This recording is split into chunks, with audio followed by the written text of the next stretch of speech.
तो फिल्म की शुरुआत में हम एक कपल को देखते हैं जो एक काफी बड़े सफेद कमरे में घूम रहे होते हैं। इस कमरे में हर चीज ही सफेद रंग की। दरअसल इन दोनों पर एक डॉक्टर कोई एक्सपेरिमेंट कर रही थी जिसमें इन्हें लगातार 50 दिनों तक बगैर बाहर आए रहना था और अगर वो ऐसा कर लेते हैं, यानी 50 दिन वहाँ रह लेते हैं, तो इनाम के तौर पर उन्हें 40 करोड़ दिए जाएं। लेकिन अगर उनमें से किसी ने भी हार मानी तो उन्हें यहाँ से खाली हाथ ही जाना पड़ेगा, मतलब कि कुछ नहीं मिलेगा उन्हें। इन दोनों के अलावा इस कमरे में और कोई नहीं रहेगा और न ही किसी से बात कर सकते हैं, मिल सकते। इसके अलावा एंजॉय करने का भी इनके पास कोई जरिया नहीं होगा, जैसे टीवी या मोबाइल वगैरह। अब इस कमरे में आकर ये लोग बहुत खुश थे क्योंकि इन्हें लग रहा था कि पैसे कमाने का ये सबसे आसान तरीका है। ये दोनों आपस में बातें करने लगते हैं, जहाँ कपल में से लड़की जिसका नाम केट होता है कहती है कि मैं इन पैसों से यानी 40 करोड़ से अपने सारे सपने पूरे करूंगी। तब उसका हस्बैंड कहता है मैं तो इन पैसों को पार्टीज वगैरह में उड़ाऊंगा, खूब मजे करूंगा, हमारे पास इतना पैसा आ जाएगा कि पैसों की तंगी तो कभी होगी ही नहीं। कुछ वक्त के बाद इन्हें एक रोबोट डिवाइस की आवाज आती है जो इन्हें यहाँ रहने के असूल बताने लगती है कि उन्हें यहाँ कैसे रहना है, किस किस चीज का ख्याल रखना है और क्या नहीं करना है, ये भी बताती है। इस कमरे में सिर्फ एक बेड, एक बेंच और एक आम सा बाथरूम था। इसके अलावा दीवार पर एक छोटी सी स्क्रीन भी लगी हुई थी जिसके अंदर भी इस कमरे में रहने की सारे असूल लिखे हुए थे, जिनमें से एक ये भी था कि एक वक्त में सिर्फ एक ही इंसान वॉशरूम इस्तेमाल कर सकता है। यहाँ दीवार पर एक लाल बटन भी था जिसे दबाकर कोई भी इंसान हार मानकर यहाँ से बाहर जा सकता था। साथ ही स्क्रीन को दबाकर वो अपने लिए खाने पीने का सामान भी मंगवा सकते थे। इसके अलावा वहाँ एक काफी बड़ी घड़ी भी लगी हुई थी जिसमें उनकी 50 दिनों का टाइमर चल रहा था और यहाँ इनके लिए एक काफी बड़ा सा बॉक्स भी आता है जिसमें इनके रोजाना के खाने पीने का सामान था। रात होने पर कमरे की लाइट्स खुद ब खुद बंद हो जाती थी और सुबह होने पर जल भी जाती थी। वो रोबोट डिवाइस उन्हें हर बार ऐलान करके ये बताती रहती है कि इस वक्त क्या टाइम हो रहा है और सुबह हो रही है या शाम या फिर रात, जो बताने का मकसद ये था कि अब रात हो गई है, आप लोगों को आराम करना चाहिए। उन्हें यहाँ ये सहूलत भी दी गई थी कि वो अलार्म भी लगा सकती थी। केट का हस्बैंड माइक यहाँ ऐसे रहने लगता है जैसे उसकी छुट्टियाँ चल रही हो, इसीलिए हर रात वो देर से सोता था, जबकि केट तो अलार्म लगाती है ताकि वो सुबह जल्दी उठ सके और अपनी रूटीन बनाए जिसके जरिए आसानी से 50 दिनों का ये टाइम गुजर जाए। और वो लोग अपनी पहली रात इस कमरे में गुजारते हैं। सुबह होती है तो केट नहाने के लिए जाती है। वो शीशे में खुद को देखकर कहती है कि चाहे कुछ भी हो जाए, हमें 50 दिन यहाँ गुजार कर इस चैलेंज, इस शर्त को जीतना है। नहाकर वो अपने कपड़े धोने के लिए लॉन्ड्री में डाल देती है। तो पहनने के लिए भी उन्हें सादे से कपड़े ही दिए जाते हैं, लेकिन वो रंगीन थे। तो वो लोग आपस में हंसी मजाक करते हुए कहते हैं कि चलो शुक्र है कम से कम हमें रंगीन कपड़े तो मिले। अब कुछ वक्त के बाद केट माइक से कहती है कि आखिर वो डॉक्टर ये एक्सपेरिमेंट कर क्यों रही है, जिस पर माइक कहता है मुझे खुद इस बारे में नहीं पता, मैं बस इतना जानता हूँ कि हमने 50 दिन यहाँ रहना है और अपना 40 करोड़ का इनाम पाना।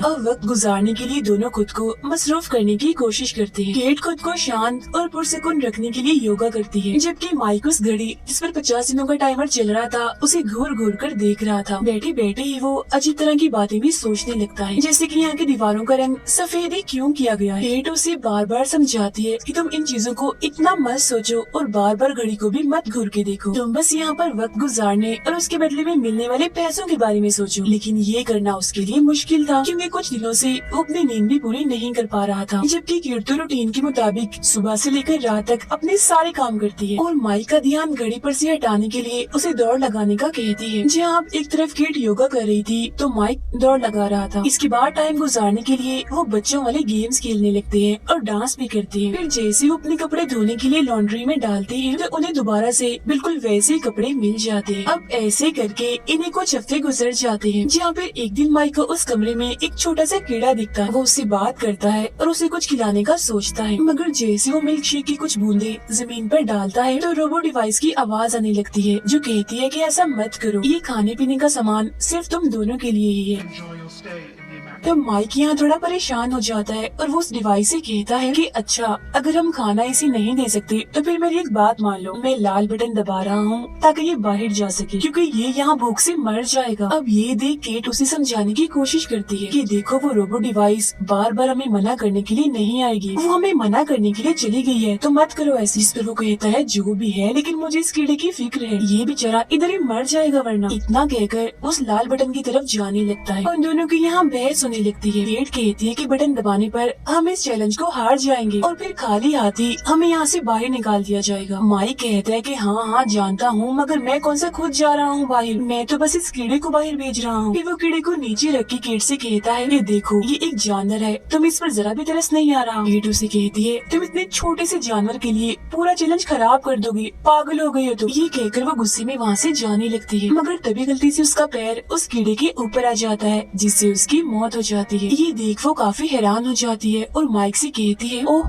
आई एम सॉरी, ये गलती से हो गया, मैंने जानबूझ के नहीं किया। मगर माइक उसकी बातों को यकीन नहीं करता और एक कोने में जाके बैठ जाता है और अपना पूरा ही दिन वहाँ गुजार देता है। अब इस कमरे के असूल के मुताबिक वो अपने टाइम में सिर्फ 2 चीजें खरीद सकते थे, जो कि बाहर से आएंगी और उसके पैसे इनके पैसों में से काटे जाएंगे, जो काफी ज्यादा होंगे। इसीलिए माइक केट से कहता है कि मैं हमारी पहली चीज मंगवा रहा हूँ, लेकिन वो उसे मना कर देती है और याद दिलाती है कि अगर हमने बाहर से कुछ मंगवाया तो याद है ना कितने सारे पैसे भरने पड़ेंगे, पूरे $1,00,000, तो प्लीज मत करो ऐसा। मगर इसके बावजूद भी माइक उसकी बात नहीं मानता और अपनी पहली चीज लेने चला जाता है, जहाँ उसे हरे रंग का चौक मिलता है, जो देख माइक कहता है, ओह ये क्या मिल गया, इससे तो मेरा कुछ होने वाला नहीं है, लेकिन कम से कम दीवारों पर ड्राइंग बनाकर टाइम तो पास कर ही सकता। केट जब उसे ड्राइंग बनाते हुए देखती है तो कहती है, चलो मेरी ड्राइंग बनाओ। तब माइक उसकी ड्राइंग बनाने लगता है, मगर कुछ वक्त के बाद केट बोर होकर यहाँ से चली जाती है, लेकिन वो तो ड्राइंग तब तक बनाता रहता है जब तक कि वो इस चौक को खत्म न कर देता। इस तरह से वो पूरे वॉशरूम और बाहर की दीवार पर काफी सारी ड्राइंग्स बना देता है। फिर कुछ वक्त के बाद केट माइक के पास आकर अपने बुरे बर्ताव के लिए माफी मांगती है और अब यहाँ इनके पास अच्छी बात ये थी कि 50 में से सिर्फ अब 20 दिन ही बाकी बचे थे। अब एक सुबह केट को वॉशरूम में से एक गन मिलती है, जिसे देख दोनों हैरान परेशान हो जाते हैं कि आखिर ये यहाँ कैसे आई, मगर फिर वो उसे वहाँ से उठाकर बेड के नीचे छुपा देती है, क्योंकि डिवाइस ने कहा था कि लॉन्ड्री में कपड़ों के अलावा और कोई चीज नहीं डालनी। कुछ दिन के बाद इन्हें एक छोटा सा गिफ्ट दिया जाता है, जिसमें इन्हें इनकी फैमिलीज की वीडियो मैसेजेस दिखाए जाते हैं। माइक अपनी बहन का मैसेज देखता है, जो उसे बताती है कि मैं और मोम डैड बिल्कुल ठीक है, तो हमारी फिक्र मत करिएगा। अपनी बहन को देखकर माइक काफी खुश हो जाता है। I miss you. लेकिन जब केट को उसके डैड का वीडियो मैसेज दिखाया जाता है तो एकदम वो दुखी सी हो जाती है। उसके डैड कहते हैं कि अब मैं रोड पर नहीं बल्कि घर में रह रहा हूँ। केट उस वीडियो को रुकवाना चाहती थी, मगर उसकी काफी कहने पर भी वीडियो नहीं रुकती, जिसके बाद वो वॉशरूम के पास जाकर जोर जोर से रोने लगती है। तो माइक आकर उसे संभालता है, जिसके बाद दोनों सो जाते हैं। फिर जैसे सुबह होती है तो केट बिस्तर से नहीं उठती, वो अभी भी सो रही थी, क्योंकि टेंशन लेने की वजह से उसकी तबीयत काफी खराब हो गई थी। फिर जब माइक उससे ना उठने की वजह पूछता है तो वो बताती है कि मैं जज्बाती हो गई थी, क्योंकि मैंने अपने डैड को काफी सालों बाद देखा था। मैंने हमेशा तुमसे झूठ बोला कि मेरे डैड नहीं है, क्योंकि मैं उनसे शर्मिंदा थी। वो बहुत शराब पीते थे और मेरे स्कूल की फीस भी नहीं भरते थे। अब माइक उससे कहता है, अच्छा छोड़ो इन बातों को, तुम्हें पता है हमारे बस यहाँ 2 हफ्ते रह गए हैं। उसकी ये बात सुनकर भी केट जरा खुश नहीं होती और बिस्तर पर ही पड़ी रहती है। तब उसका मूड ठीक करने के लिए नए नए तरीके वो आजमाता है, मगर कोई फायदा नहीं होता। फिर वो खुद ही आकर उसके साथ लेट जाता है, लेकिन इससे भी केट को कोई फर्क नहीं पड़ रहा था। अगले दिन वो केट से कहता है कि क्यों ना हम अपनी आखिरी बची हुई चीज को खरीद लें, ताकि थोड़ी बोरियत ही दूर हो जाए। लेकिन केट उसे ये कह के मना कर देती है कि नहीं, तुम पहले भी पैसे बर्बाद कर चुकी हो वो फजूल सा चौक मंगवा कर, तो अब मत करो ऐसा, मैं और पैसों को खोना नहीं चाहती। तब ये सुन वो उदास हो जाता है। That's a long time.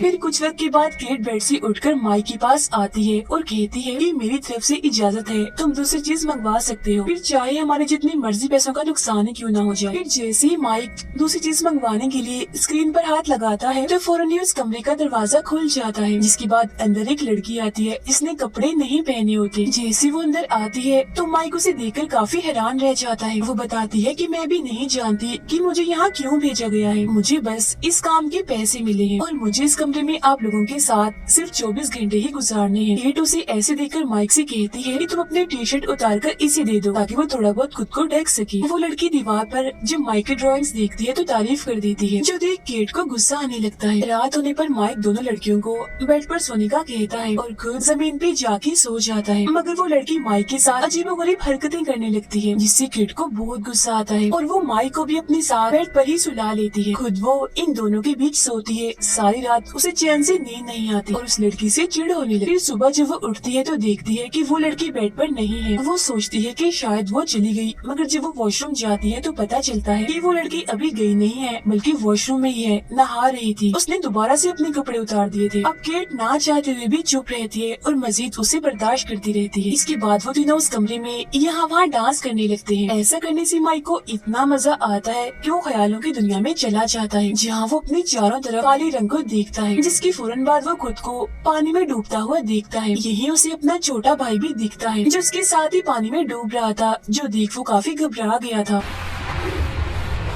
तभी फौरन वहाँ केट और वो लड़की आकर माइक को होश मिलाती है, लेकिन वो अभी भी घबराया हुआ था और रोने लगता है। बार बार वो एक ही बात कह रहा था कि प्लीज मेरे छोटे भाई को डूबने से बचा लो। तब केट उसे संभालती है और बेड पर ले जाकर सुला देती है, जिसके बाद वो लड़की केट से पूछती है कि तुम और माइक कैसे मिले थे। तब वो बताती है कि मैं और माइक बारिश में मिले थे, मेरे पास छतरी नहीं थी तो माइक ने आकर मुझे भीगने से बचाया। अब ऐसे बैठकर वो काफी देर तक बातें करती रहती है। कुछ वक्त के बाद माइक जाग जाता है और उस लड़की के पास जाके बैठ जाता है जहाँ इस वक्त केट नहीं थी। दोनों यहाँ अपनी अपनी जिंदगी के बारे में बातें करने लगते हैं। वो लड़की बताती है कि बचपन में ही मैंने अपनी माँ को खो दिया था। फिर दोनों अपनी अपनी फैमिलीज के दुख एक दूसरे को बताकर एक दूसरे का सहारा बनते हैं और काफी अच्छी उनकी दोस्ती हो जाती है। तब वो लड़की माइक का हाथ पकड़कर उसका मुंह ठीक करने और खुद को संभालने का कहती है। तब इतने ही देर में पीछे से केट आ जाती है और दोनों को एक दूसरे का हाथ पकड़े हुए देख लेती है। ये देखकर तो उसका गुस्सा काफी बढ़ जाता है, क्योंकि वो काफी टाइम से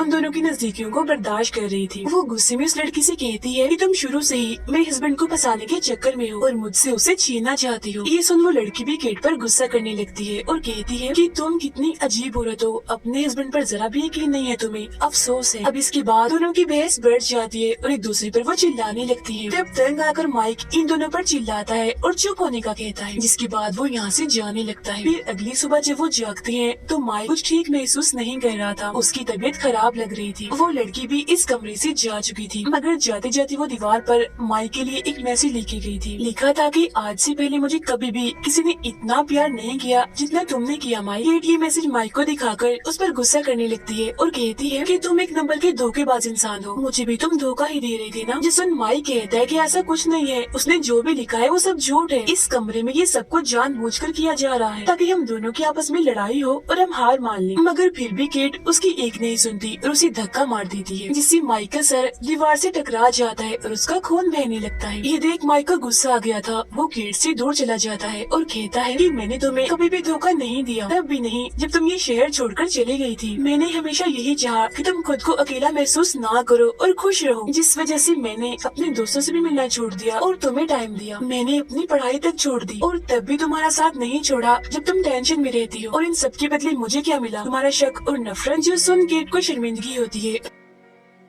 वो कहती है कि प्लीज मुझे माफ कर दो, मैंने ऐसा जानबूझ के नहीं किया, गुस्से में ऐसा हो गया। तभी अचानक माइक को कुछ होने लगता है, वो एकदम नीचे गिर जाता है और कहता है मेरी तबीयत ठीक नहीं है, मुझे डॉक्टर की जरूरत है। तब केट जल्दी से उसके लिए मिल्क शेक लाती है और एक तौलिए को उसके सर पे रख देती है ताकि उसका खून न बहे। जिसके बाद वो कहती है कि इस कमरे में सब कुछ दिया गया है, लेकिन मेडिकल की कोई भी सहूलत नहीं दी गई। अजीब है ना? उसके मुँह से ऐसी बात सुनकर माइक को जरा भी यकीन नहीं होता और वो कहता है कि क्या सच में तुम्हें मेरी चोट की फिक्र है? क्या होता अगर गुस्से में तुम मुझे ज्यादा जख्मी कर देती? मैं तो अब तक मर भी गया होता। तुम इतनी लालची हो गई हो कि पैसों के लिए मेरी जान भी ले सकती हो। बाहर में गया ऐसा पैसा जो इंसान को इंसान की पहचान ही भुला दे। मुझे इस कमरे से नफरत हो गई है, अब मैं एक भी पल यहाँ नहीं रुकूंगा और यहाँ से बाहर चला जाऊंगा। तो वो उसे बाहर जाने से मना कर देती है। No, you can't go. और वो गन उठा लेती है जो उन्हें वॉशरूम से मिली थी। वो उसे माइक पर करते हुए कहती है कि अगर तुमने बाहर जाने की कोशिश की तो मैं तुम्हें गोली मार दूंगी। तब माइक उसकी बात अनसुनी करके लाल बटन दबा ही देता है, जिसके बाद दरवाजा खुलता है और वो इस सफेद कमरे से बाहर निकल जाता है। अब उसके यहाँ से जाने के बाद केट अकेली पड़ के रोने लगती है और वहीं सो जाती है। फिर जब वो जागती है तो उसका दिल ही नहीं लग रहा था, वो काफी उदास थी। फिर वो माइक की बनाई हुई ड्राइंग्स को देखकर उसे याद करने लगती है। अब केट के इस कमरे में सिर्फ दो ही दिन बचे थे जिसके बाद वो ये चैलेंज जीत जाती, लेकिन उससे भी क्योंकि अपनी गलती का एहसास हो गया था जो वो भी लाल बटन दबाकर यहाँ से बाहर निकल जाती है। फिर कुछ वक्त के बाद हम माइक को देखते हैं जो दौड़ लगा रहा था। भागते भागते वो केट की बिल्डिंग के पास से गुजरता है, जहाँ तभी अचानक रास्ते में वो केट से मिलता है। तब हमें पता चलता है कि उस कमरे से बाहर आने के बाद ये दोनों कई महीनों तक एक दूसरे से मिले भी नहीं थे क्योंकि इनकी नाराजगी थी। अब ये दोनों एक साथ आगे बढ़कर सुलह करने का फैसला करते हैं और खाना खाने होटल की तरफ जाने लगते हैं। रास्ते में माइक केट से पूछता है,